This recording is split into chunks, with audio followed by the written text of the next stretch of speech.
Hey guys, PK here. Thank you for being with me again. Whether you're walking your dog or cooking or chilling out at the gym or driving, whatever you're doing. But thank you for allowing me to serve you in this way, allowing me into your life, into your property space, so to speak. I'm hoping that this episode will be really, really insightful. We'll be talking about money tips that I wish I could have known when I was 25 years old. So what are the key money tips to my own 25-year-old self? And we'll talk about, how I built wealth. And actually, this is a topic that doesn't really get discussed, how it actually didn't make me happy. So it's like super honest, authentic, and like I always say, raw advice for Australian property investors. The truth is that I did build, and I still do have a 120K or thereabouts, a little bit more now, passive income, an $8 million property portfolio, but it does not, I'm no happier than I used to be. So what would I do different along the journey if I could do it again? That is what we'll be talking about. And it's actually a podcast that I was featured on. The host is Damian, Hoar, from the Finance and Property Survival Guide podcast. So I was very grateful to be interviewed by him, and I hope you guys enjoy it. Welcome to the Oz Property Investment Mastery podcast. My name's PK, and I help busy people build passive income by buying top 5% growth and cash flow property and build a portfolio using data without wasting months doing research, spending weekends at inspection or catching flights, or dropping $10,000 to $20,000 on buyer's agents every single time. So if you're confused, lack confidence, and just overwhelmed with all the information and marketing misinformation available online and don't know where to start, then this show is for you. You might know him from a YouTube channel called The Australian Property Mastery with PK Gupta, among other things, like a Facebook group that's got over 20,000 followers that he's been running for quite a few years. He's a guy that I wanted to have on a while back, and I've been watching him from afar doing really good content in the property industry and breaking things down in a way that's really super easy to understand. So without further ado, I've already said his name out loud, but PK, how are you, man? I'm good, man. Thanks so much for getting in touch, Damian. And yeah, it's really cool to, when you emailed me initially, I was like, the way you put it was like, you want to do the podcast, of course, for your audience, but also just to learn yourself. And I thought that was really cool. And it's always an honor to be a part of people's journey. No, I thank you for the time. I did obviously start this podcast because I wanted to learn more for myself, so I can try and learn how to invest and figure out how property is like the way to grow your wealth over time, as well as just like being better with money. And I just figured if I put these out and record them, hopefully other people will hear them and hopefully they'll get something out of them. So that's it's worked both, I think, in both ways, and I'm happy for that. But I wondered if you could give us a brief intro to anyone who might not be aware of who you are or what you do. Could you just give us a bit of the Cliff's Notes of that, a bit of a background of you? Okay, I'll try. I don't have like an elevator speech prepared or anything like that. But that's okay. I grew up in New Zealand. I went to university at UQ in Queensland. I graduated into a field called investment banking. First grad role was in Sydney, then moved to London, as you do the UK stint, came back, got married, had kid or one child, and been a property investor like basically ever since I graduated university. So yeah, and just out of finance world, I love meditation, mindfulness, and just, yes, sounds a bit woo-woo on these kinds of podcasts I guess, but I love spirituality in general. I'll remind myself to ask for some book recommendations because I have a feeling you and I might have similar book likes then, if that's the thing. Okay, yeah, let's do it. But before we move on to some of the other questions, just about banking stuff. Obviously, if you're doing investment banking at university, you're going to be interested in property investing or some sort of investing. You know what I mean? What put you on that? What was the impetus for that? What sort of got you interested in investing in property? It's a very good question, and it's a very materialistic answer because we didn't grow up in a very well-off family. So I remember at not even university, like at high school, I used to Google, and Google just started blowing up at that time, like best salaries, like, or best jobs, highest wages, best salaries, and this thing called investment banking kept coming up, and I was like, what's this thing? And this was like when I was 13. And, I figured it out. It was about stockbroking. It was about mergers and acquisitions, about talking with the top end of town in corporate. And, that seemed pretty cool to me. Like people have seen that movie Wall Street and stuff like that. Basically that, right? And I was like, yeah, I dig that. So I kind of had this laser vision to become an investment banker. That's what drove me to get good grades in high school, good grades and stuff like that in uni. And I became an investment banker. I used to work at JP Morgan. And I think this is relevant because most people, when they talk or when they think about wealth creation, whatever that means, or just getting rich, quote unquote, they automatically think about stocks. It's like, oh, which stock should I buy? BHP, right. Tesla, this and that. These days, it might be more about crypto. I'm not sure. So I actually had no idea about property investing until I started becoming an investment banker. And I was like, even in the stock market, the people who are making money are not like you and me. The people who are making money are institutional investors who have, I'm not saying they're insider trading, but they have inside knowledge. They have access to people, company executives, information that normal people don't. Those are the people making big bucks. And so I was like, right. Well, this doesn't, like, how am I going to achieve this, right? Like, I don't have access to that. I don't have enough money to start off with. Even if I get a 20% return, let's say I put down $10,000 of hard-earned money, get a 20% return, which is, way above average in the stock market. Like I've only made $2,000. Like, like that, nothing to laugh at, but it's not life-changing. So then I was just kind of trying to broaden my horizon. And that's where I came upon property investing, which at the time seemed, to be honest, it seemed a little bit too good to be true, seemed a bit spooky. Like, you can buy 2, 3, 4, 5, 6, 7, 8, 9, 10 properties. Like it was just one of those things that, you hear about some people doing and it's like, oh, they were born into it, or they lucked out, or they took huge risks to get there. But then the more and more I thought about it and researched it and talked to people, I was like, this is a legit alternative option to create wealth so that I don't have to work forever. That was really where it came from. Do you think you said that it sort of began from a bit of a materialistic standpoint, you getting into investing? Do you feel like that has changed and evolved in the last couple of years, or as you've grown up?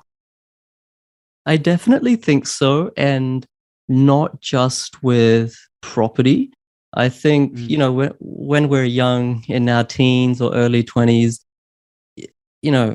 we generally or tend to have this kind of vision for the future where we're not working as much.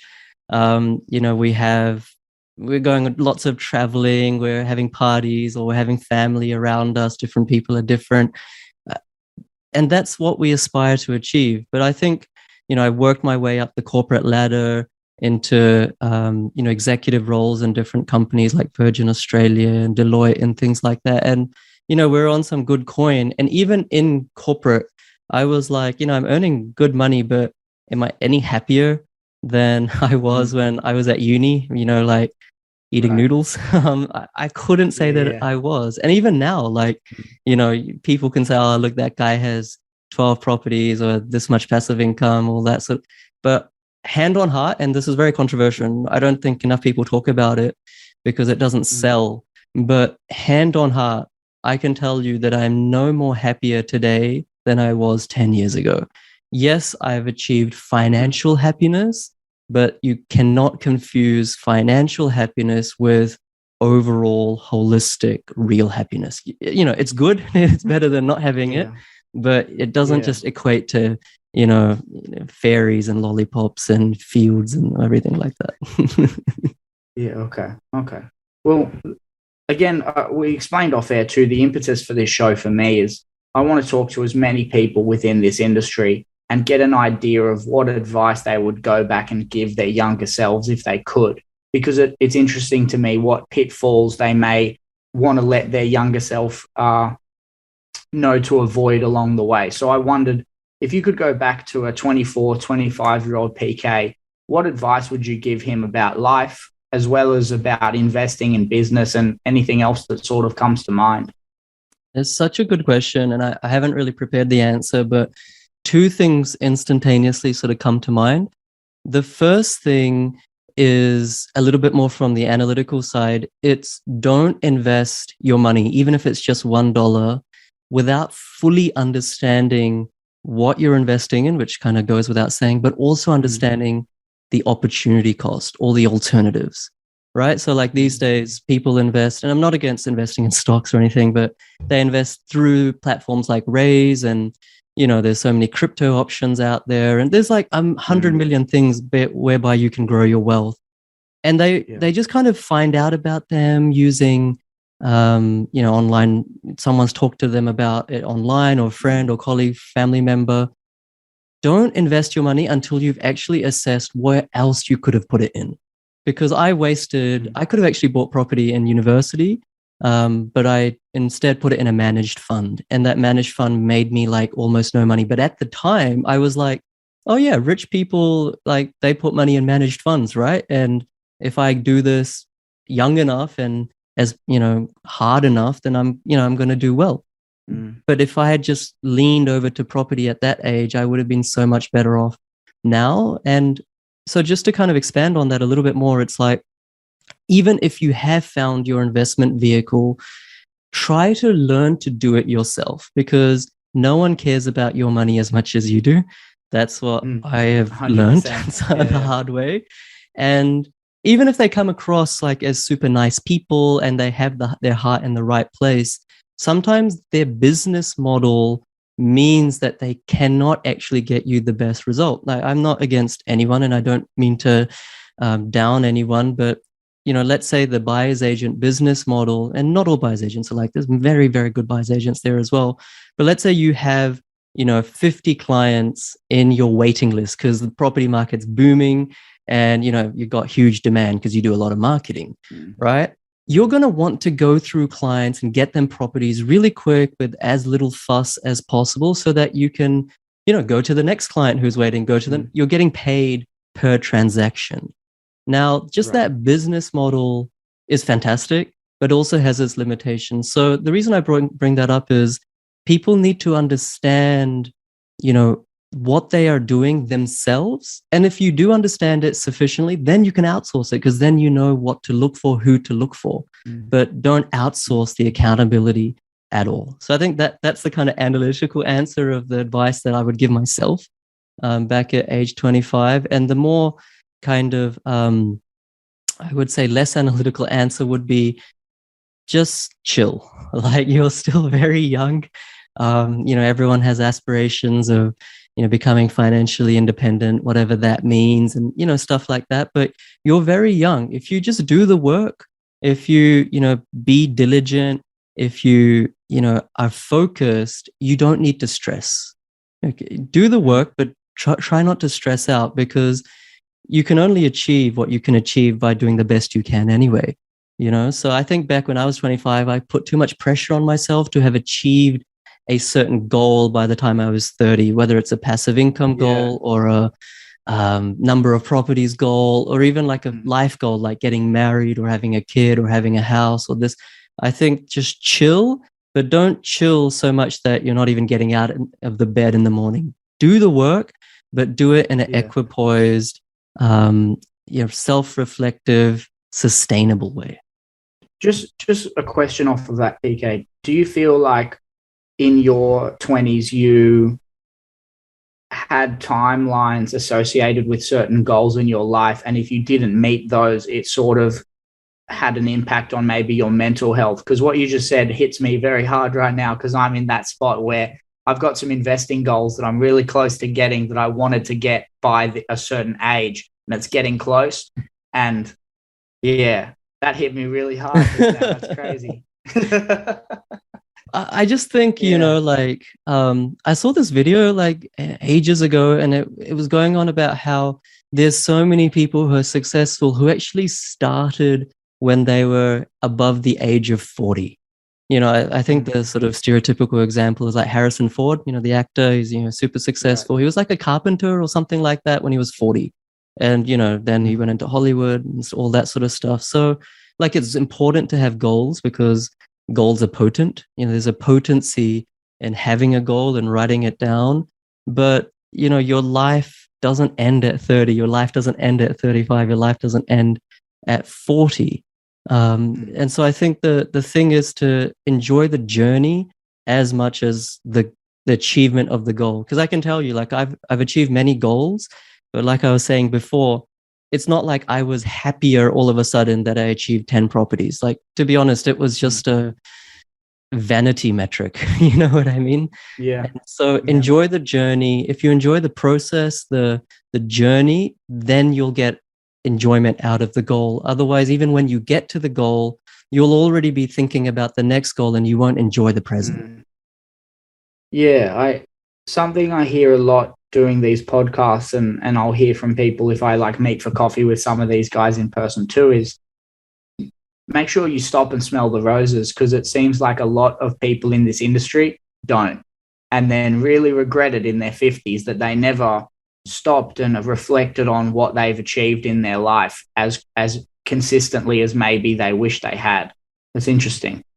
Yeah, totally. My wife tells me that all the time. Yeah, this last financial year, FY22, that finished in June end, we kind of did, you do your accounting and stuff like that, and we found out that my clients had bought 270 properties in those 365 days. So I was like, yeah, that's so awesome.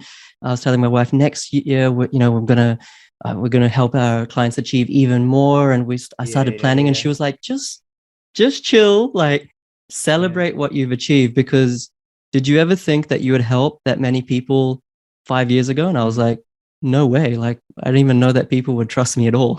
So you just gotta be in the present. Yeah, give yourself a pat on the back every now and then, right? That's right.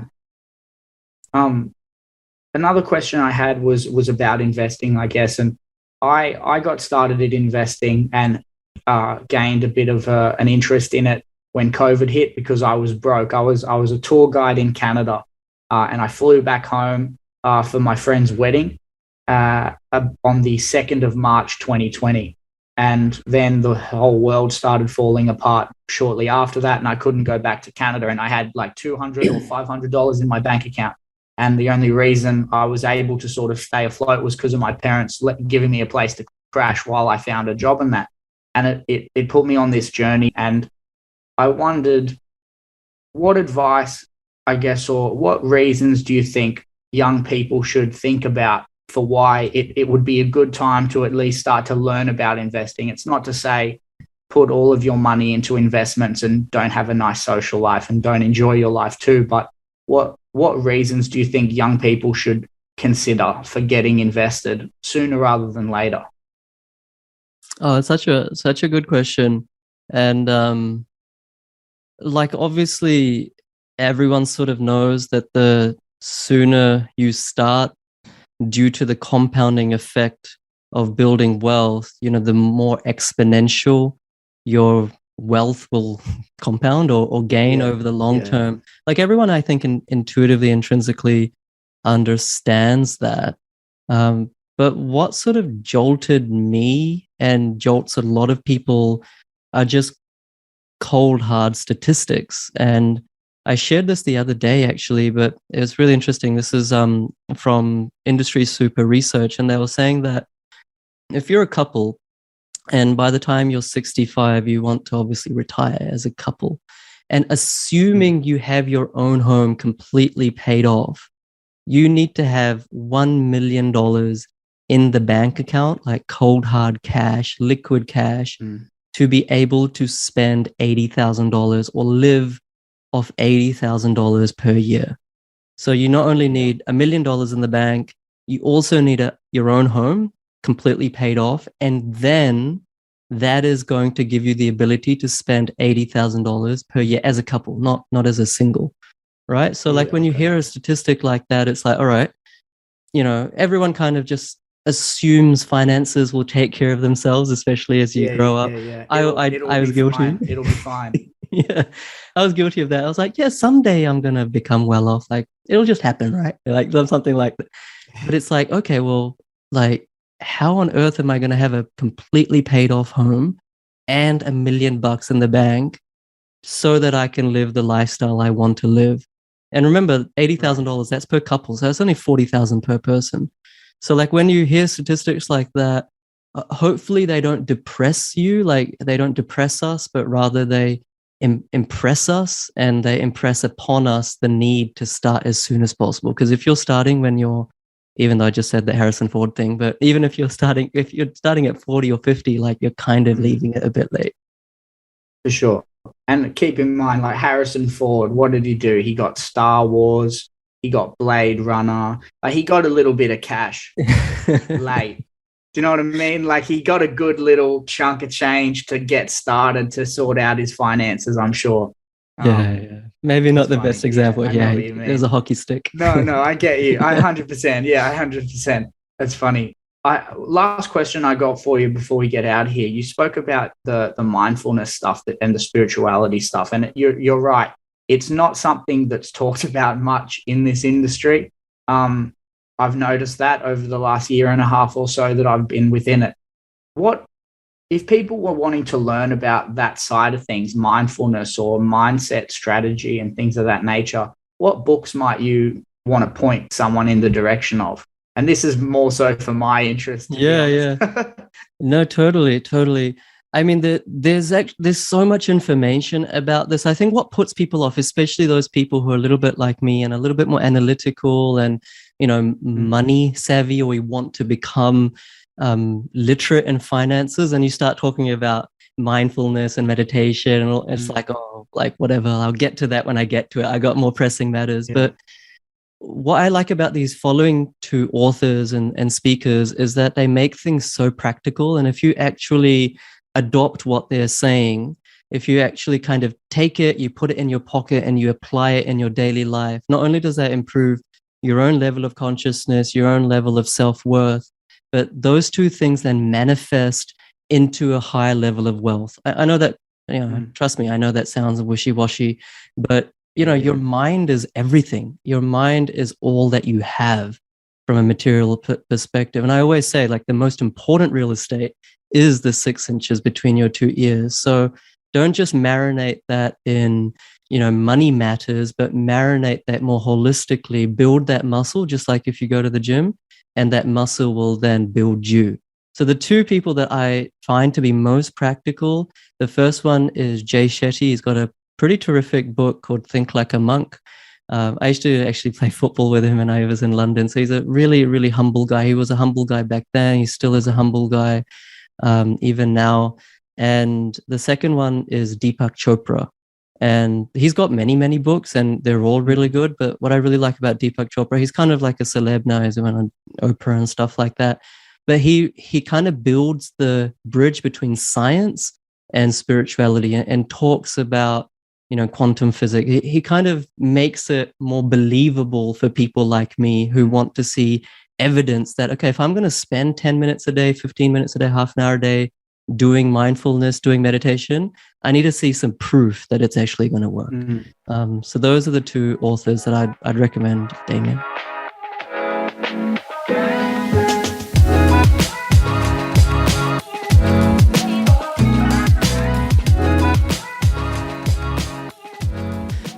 Well, thank you for listening to that episode. Damian's a great guy. It was, hopefully what I said resonated with you and brought you some value.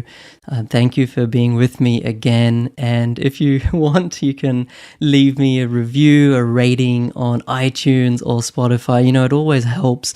Our episode, or rather our podcast now, is in the top 30 in business investing in Australia. So, that's out of hundreds of episodes. So each and every rating, review really matters, really counts. And I appreciate every single one of you. Even if you don't leave a review, I'm still very grateful for you, for lending me your ears. See you next time, guys. Bye.